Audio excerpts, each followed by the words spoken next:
All right, you guys, we're going to talk about this. I know you guys have heard this story about, we're not going to mention the celebrities because we don't talk about the people. We talk about what? The problem.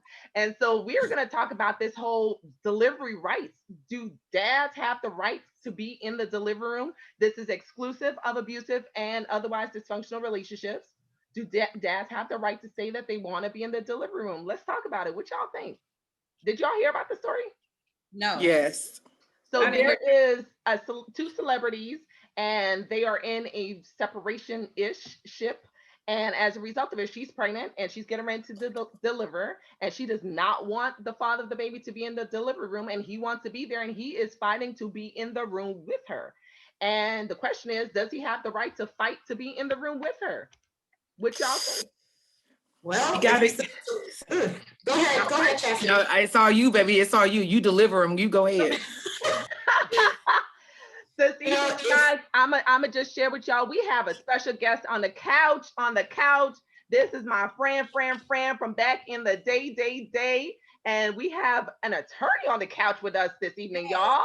Come on, Miss LaShawn Watts, who is joining us. She is a children's lawyer and has worked with the Children's Law Center, and she's gonna give us the 411 on what does the law really say. But we're gonna talk about our feelings first, because we like to talk about our feelings. Yeah, I was gonna say, I can tell you what the law says, but do I think it should be? Yes. Dr. Opong is going to bring us what the men say. Do the men have the rights to be in the delivery room? What do y'all think? Let's talk about it. But let's get into our feelings first before we hear the real 411 from our attorney on the panel. What y'all think? Does she have the right to say? LaShawn, girl, you a guest, so you go ahead and go first, honey. Absolutely. Absolutely. Like the child is half his. Like half of his DNA makes the child, creates the child.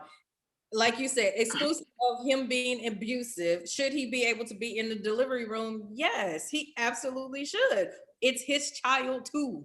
So why not?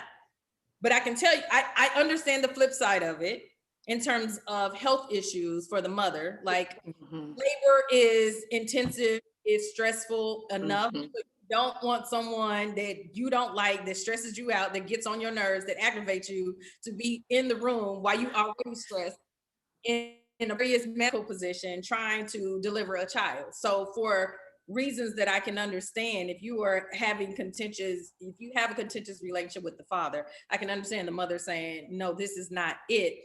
But as soon as the baby is delivered, you can come in, or they will bring the baby Mhm. out. You can see the child immediately thereafter. So I think he should be, but I can understand why a mother would be like, please leave. Does she have the rights to? Does she have the right to say, I don't want him Yes. in the room? Outside of abuse, outside of dysfunctional relationship, does she have the right to say that? I want my mom in the room. Yeah, I think she Uh-oh. does. Oh, Uh-oh. Karen is shaking her head. Karen, what you said? What you said? You said, does she have the right to say that? Yes. Okay. Now we're talking about married couple or baby mamas and daddies and stuff. Does it matter? Oh. You tell me. Does it matter? Yes, it does matter. Because married, no, she don't have the right. But baby mamas and all that, yeah, I can see. Ooh, But, you know, Oh, Karen just throw the baby mamas under the bus. No. not like that. I used to be a baby mama, but hey. Well, no, explain your point, Karen. I'm interested. You have raised. I'm just saying, because by law, when you're married, you are one. So therefore, you can't tell me I can't come in here. I'm the reason why you giving birth. Like, if it wasn't from, his stuff, you wouldn't be there. But like Miss Watt said, for different reasons, if, she has these, she feels stressed, whatnot. Okay, but even then, let them peek through the window or something. Like, come on now. But go, Olivia. You let the mom. You help the mamas push. I'll out go the baby. next. So go, Olivia. Go ahead, Dr. Job. Olivia got her hands up like the midwife has something to say. What you got to say, midwife? Okay, I'm gonna keep it short because I know Trista's dying too.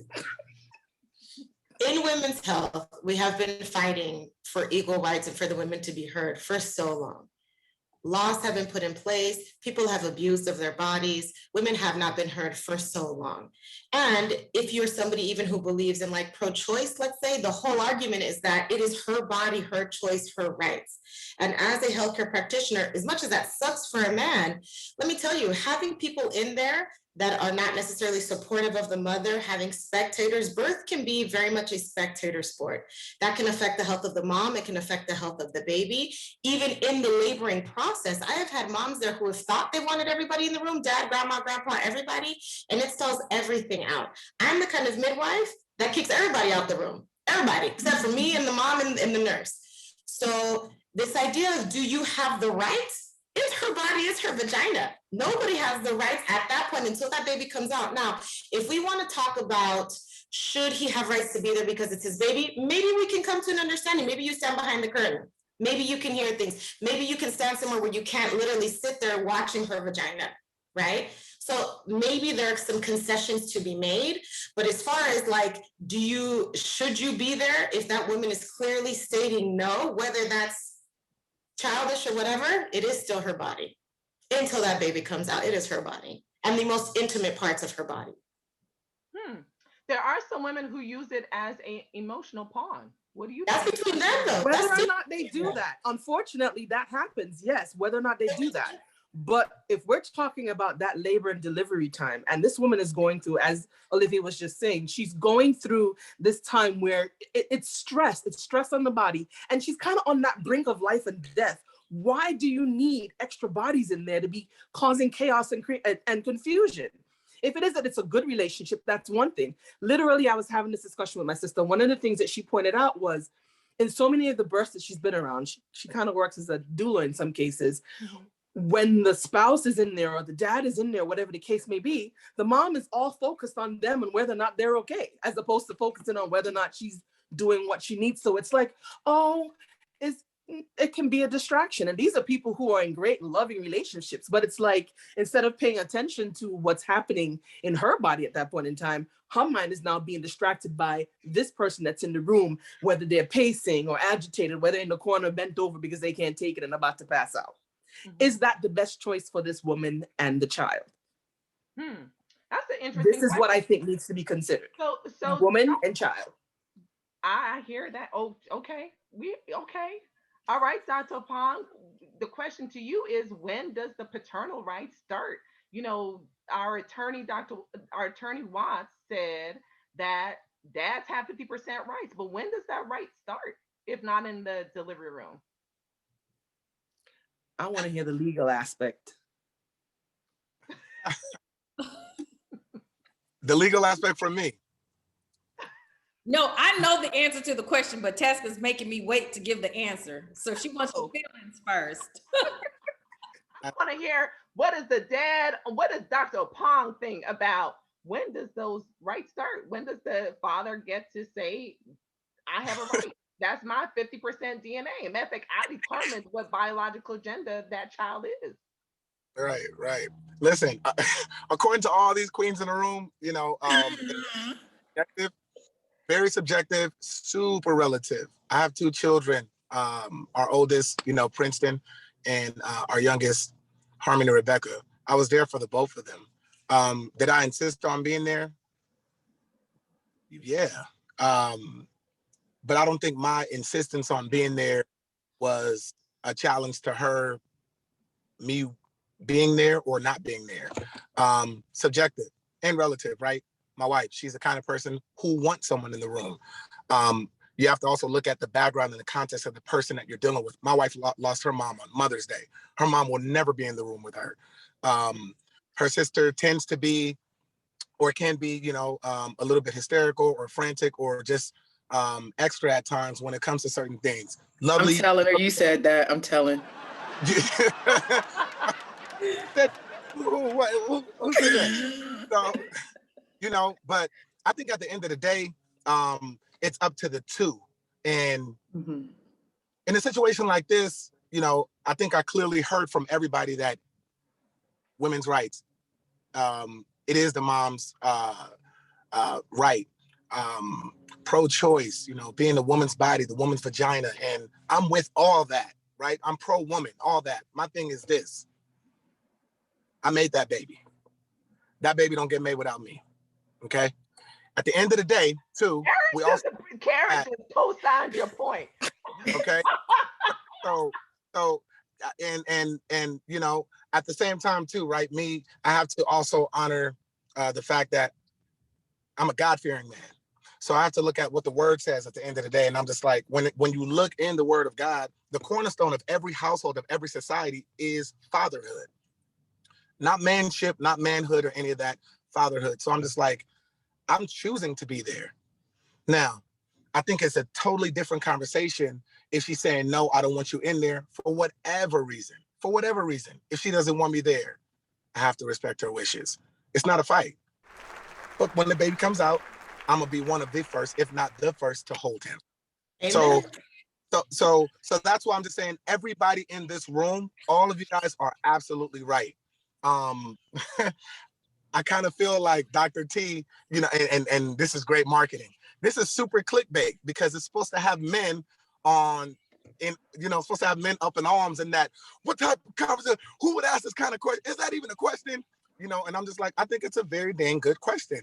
It's a question that those who are married and unmarried have to answer when it comes down to this in respects to the woman, the person who is bringing the baby into the world, the person who was going through all the pains. And I saw it all both times. You know, I cut the cord both times. And I know what it's like from my point of view, but I will never know what it's like from y'all's point of view. And I have to respect that. Can I add? Oh, sorry. Go ahead, Doc. Go ahead. To Dr. O's point, what I wanted to add from a mental health perspective is I agree with what you said. It's like, it has to be something between you two. And if the agreed upon message is you're not going to be in the room, figure out other ways in which your partner can be supportive. And then also be prepared for if your partner doesn't want to be in the room and you want him or her in the room as well. So there's two sides to this story. And either way it goes, have a plan that's right for you two. And if I can't support you while being in the room, be that your choice or me not wanting to be there because I may not be good at that, how can I support you otherwise? Like Dr. O said, I may be the first one. I'll come in after the baby's born. I can cut the umbilical cord. I'm going to be the first one to hold the child after the mom gives, skin to skin first. I'm just saying. But what is the plan that you two have that you both have mutually agreed upon when you both were at a level head? Don't make this mutual agreement in the midst of her being in labor. Do this when you are both happy and fully emotionally available to each other. Make this a part of your birth plan. In an emergency, can I be there or not? Or just regular pregnancy delivery, can I be there or not? That needs to be established, not in the middle of contractions. That's not going to work. Have this a part of your birth plan and make sure that it's mutually agreed upon, you two, when you both are in an emotionally healthy, stable, open-minded, open-hearted place. Awesome. I hear that. And awesome. What's interesting is that that's a great suggestion, and it's good for when the relationship is working. This scenario should only really pop up if the people are not getting along. But what I think women fail to realize is that men are able to detach their emotional feelings when it comes to certain situations. So while the mom may be thinking of relational issues, when it comes down to the birth of the child, the father is not thinking about the argument we had that broke us up. He really will be supportive of you and what it is that you're trying to do in birth, help bring his child into this world. So think about the possibility that he could be very supportive in this situation. He could help coach you, include him in the process. You might be focused on, well, you slept with such a, he's not thinking about that. Women know that men are able to detach and separate emotionally when women can't. That's why a man can break up with you, sleep with you after it's over and not think we're getting back together. Women think that. So when men could literally come into this situation and help be a coach. So don't just think, I don't like you, we not getting along. He could possibly be a help. Because think about it, at one point, y'all liked each other enough to but maybe not. Like, what about the situations where it was really never no love in none of it? Well, what situations Is that a one night stand? Yeah, it could be that. It could be a week. You know, I mean, A weeknight stand? It could have been a Caribbean rendezvous. You never know. But it's If it's a one night stand, y'all not communicating. You know, it's gonna be like, I don't even remember dude's name. I got first name, don't have last name. I love the fact that, I mean, if I you said you had an answer also as to when the rights of the father actually begins. Clarify that for us. When do those rights begin? They actually begin at I would say the father has even before the baby is born, the father still has rights to the child.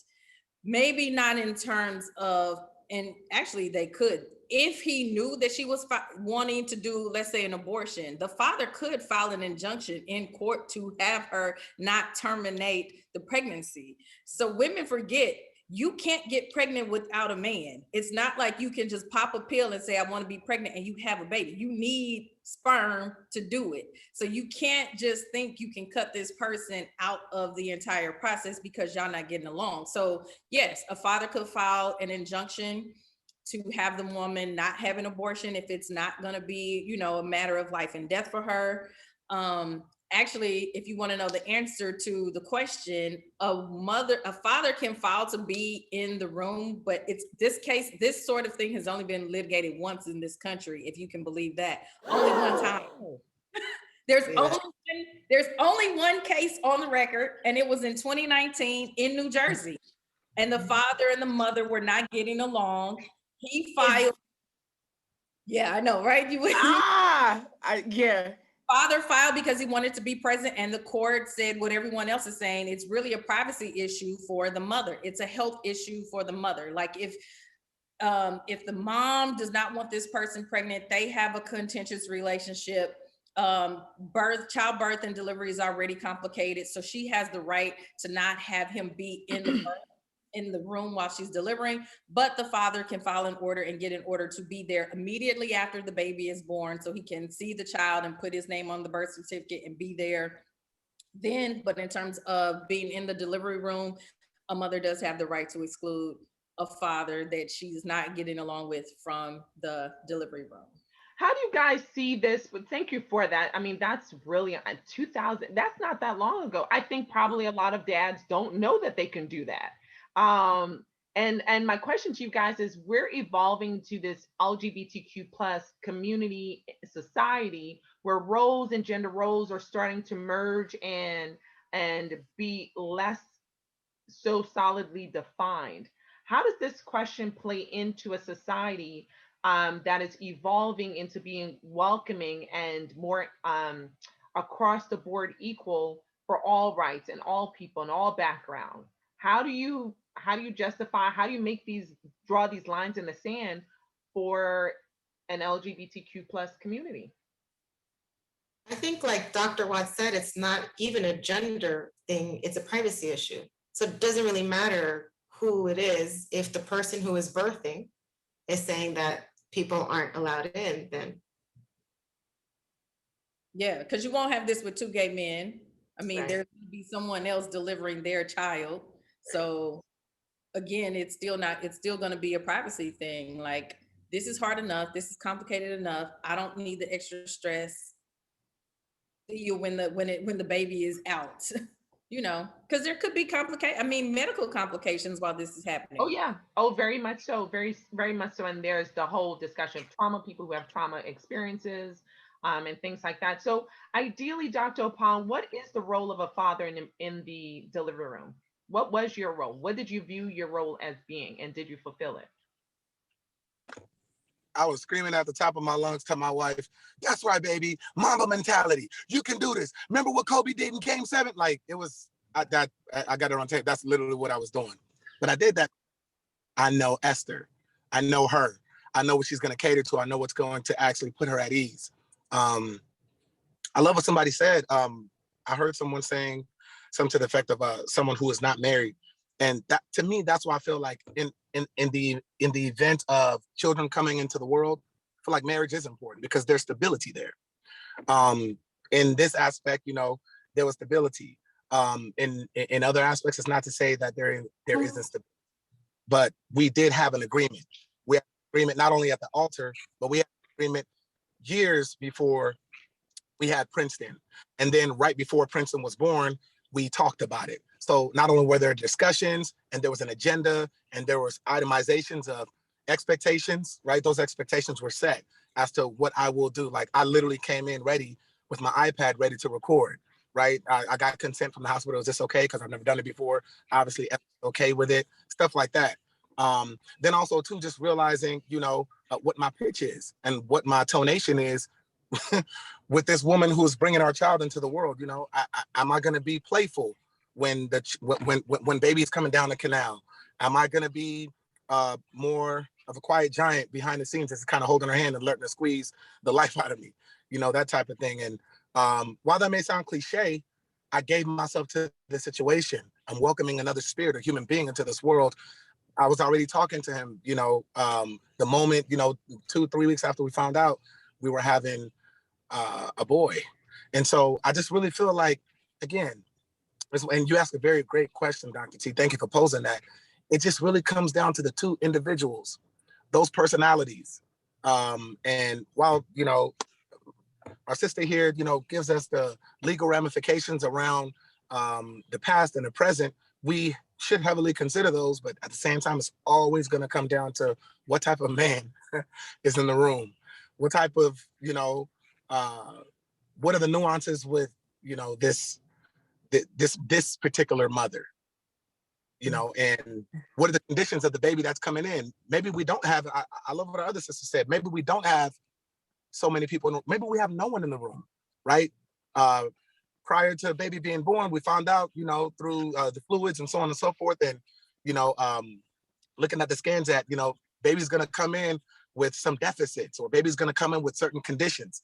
That's something to really, really consider, and not just like, well, I need to be in the room because I'm the father. I don't believe in that, right? And I don't subscribe to just, because I'm the father and I'm the man, I should be in the room.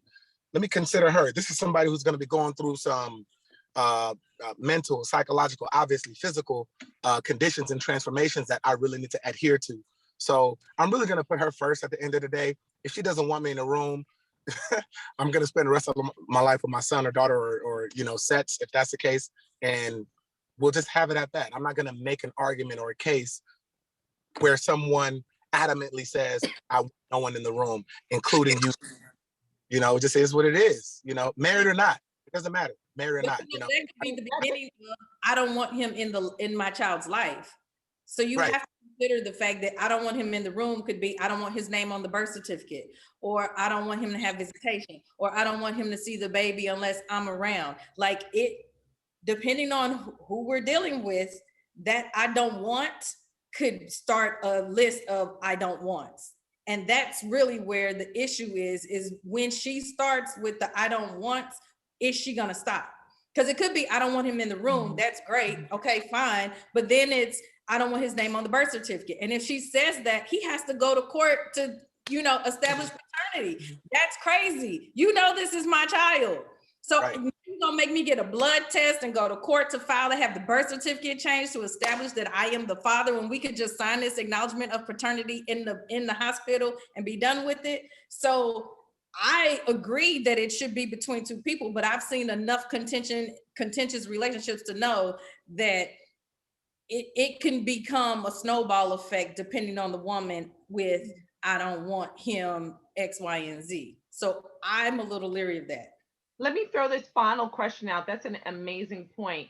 What do you guys think in terms of sometimes what's good for mom is not exactly the same thing as what's best for the baby, right? They're not always equal. And so should we really be focusing on mom, what's best for mom, or should we be focusing on what's best for baby? Dr. Opong talked about celebrating and focusing on this life that's coming in. Should our focus be on mom, or should our focus be on the baby? Are we making the same decisions if we focus on mom versus the baby? Or is it sometimes different? If I say I'm going to focus on the baby, maybe I want the dad in the room. If I say I'm going to be focused on the mom, then it's whatever she wants. Who trumps who? During delivery, it should be about the mother. Because during delivery, that if the mom don't make it, baby may not make it. So you can't, I don't think it becomes about the child till the child is actually out. Right. Get the What child decisions out in and just utero? worry about the mom. Like, don't you have to do both things simultaneously, like at the same time? Not necessarily. I never had a kid, but if I'm having a kid and I do want you to kind of look at me and, make sure that I'm okay. In terms of medical care, But we are considering both lives, but if there's a choice, mom supersedes medically. But the Yeah. question is, should mom supersede socially as well? okay, a better clarity question, because I'm like, I never had a kid, but I thought you should do both. Okay, socially. Okay, continue. Yeah, But because socially, you may argue that what's best for the kids socially and psychologically, not psychologically, but socially, should be that the father's in the room at the beginning, right? Because then the father gets to share that story of the father being in the room. Or should No. we be really just focusing on That's about the father. That's not about the kid. yeah. No. During delivery Once the is- baby's out, he can start fighting whatever it is after that. Once baby's out, baby's safe. All right, all good. But during that process of if she's fighting beyond that, okay, she wants to fight. But once that baby is out, I think then they can. The rest of it is the dangerous part. One of the more dangerous parts is over, and so whatever else comes next comes next. But I agree with Dr. Joe because I mean, at the end of the day, like she said, it's mom that has to give birth to the baby. And if y'all don't want to be in this situation, wrap it up until you choose a good woman that's not going to be making you have this situation. I know that's right. So you guys heard it here first. Fatherhood starts at the perineum. Okay, that's hey, just put it. that on the All shirt. right, we're gonna big up our guests on the panel today. Attorney Watts, where can they find you? Where can they find? I'm on all social media platforms under my name, LaShawn Watts. There are 2 accounts for a reason, so you pick the one that you have access to, and that's how you find me. Got it. Dr. Opong, where can they find you? Thank you for having me, Dr. Charles Opong, on all social media platforms. And this is us from Healthy Bub Cub. We're gonna tell you where you can find us next video. Watch us. See you guys.